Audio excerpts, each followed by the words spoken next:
moments later. Hai, welcome to mini vlog Ibu Owner Loli Cafe.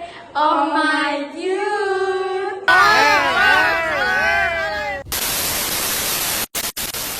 Assalamualaikum warahmatullahi wabarakatuh. Kami dari kelompok 1 ingin menampilkan hasil observasi sanitasi lab UPW. Perkenalkan, nama saya Inggit, absen 14. Saya Jessica, absen 10. Saya Zaikia, absen 36. Saya Delova, absen 6.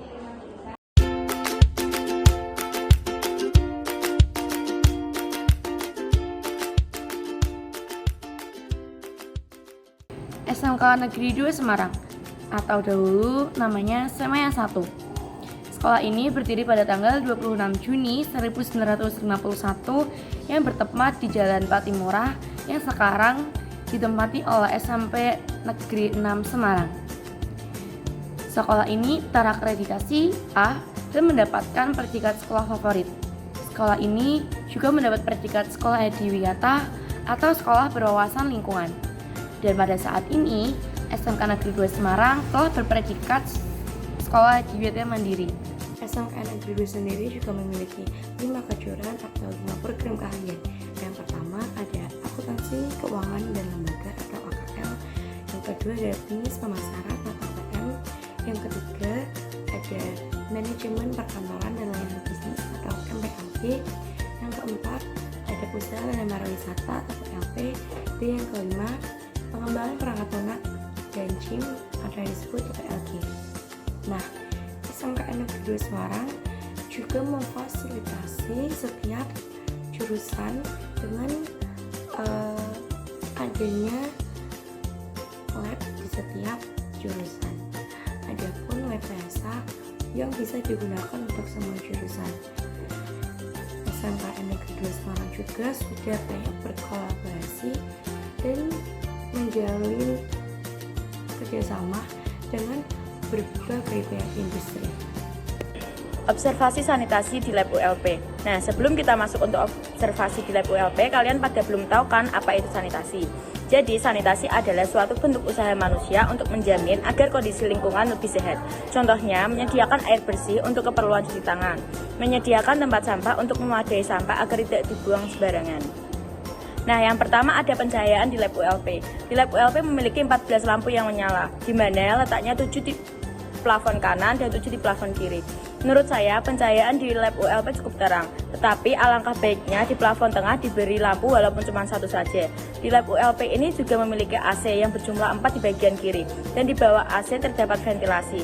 Juga ventilasi terdapat pada bagian kanan di atas kaca. Kebersihan di lab ULP sangat bersih karena murid-murid dari ULP juga menjaga kebersihan lab tersebut dengan tidak membawa makanan dari luar, dan pada jam istirahat mereka diperkenankan makan bekal dan jajanan di luar agar meminimalisir tidak adanya makanan dan minuman yang tumpah, agar tidak terkena komputer dan menghindari terjadinya kerusakan komputer. Terdapat dua fasilitas. Kedua fasilitas tersebut bersampingan, yaitu tempat sampah dan dispenser. Kenapa tidak ada tempat sampah basah? Karena pada saat istirahat, seluruh murid yang berada di lab tidak diperkenankan berada di lab. Dan dispenser yang letaknya setelah pintu kerja guru ULP. Lab ULP juga terdapat 3 fasilitas almari yang menyediakan berbagai buku-buku yang mencakup program keahlian dasar ULP. Tersedia juga beberapa replika globe bola dunia. Selanjutnya, di lab ULP juga menyediakan kotak P3K. Di gambar tersebut hanya ada beberapa isi saja. Sebaiknya kotak P3K itu berisi betadine, hancaplas, alkohol, gunting, perban, plaster, pisau lipat. Jadi, jika di dalam ruangan tersebut ada yang terluka, bisa langsung mengambil kotak P3K yang sudah disediakan di lab ULP. Jadi, biar tidak kejauhan atau kelamaan mengambil ke UKS. Kotak P3 ini terletak di dekat pintu sebelah kiri. Selanjutnya, di lab ULP juga terdapat meja reception dan meja guru. Meja reception tersebut untuk menerima tamu yang datang atau juga bisa untuk kita berkonsultasi kepada guru tersebut. Dan untuk meja guru yang ada di lab ULP hanya untuk yang mengajar mata pelajaran ULP saja. Meja reception dan meja guru ini terletak di depan pintu utama. Selanjutnya, di program keahlian ULP ini menyediakan fasilitas bis untuk praktek guiding Tetapi bis ini tidak bisa menampung satu kelas. Dan letak bis ini di samping lab ULP. Nah, jika kalian ingin memasuki atau memakai bis ULP tersebut, kalian harus membaca atau mengetahui tata tertib penggunaan bis terlebih dahulu ya. Nah, berikut tata tertib penggunaan bis. Yang pertama, peserta didik memasuki ruangan dengan tertib. Yang kedua, peserta didik melepas sepatu dan kaos kaki dan menata di rak sepatu yang sudah disediakan dengan rapi. Yang ketiga, peserta didik dilarang meletakkan sandal di rak lab UPW. Yang keempat, peserta didik menjaga kebersihan dan kerapian ruangan. Yang kelima, peserta didik dilarang merubah posisi jok atau kursi. Yang keenam, peserta didik menggunakan peralatan di bis sesuai dengan SOP. Yang ketujuh, peserta didik waktu istirahat harus keluar di ruangan bis. Yang kedelapan, peserta didik dilarang membawa makanan dan minuman ke dalam ruang bis. Yang kesembilan, peserta didik wajib merapikan dan membersihkan ruangan bis, mematikan lampu, AC, LCD jika meninggalkan bis.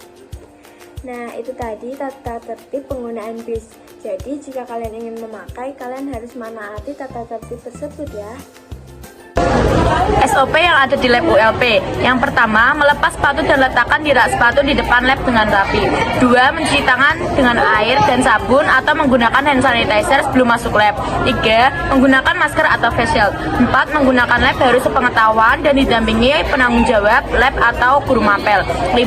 Gunakan peralatan sesuai standar operasional. 6. Peralatan yang sesuai digunakan mohon dirapikan kembali seperti semula.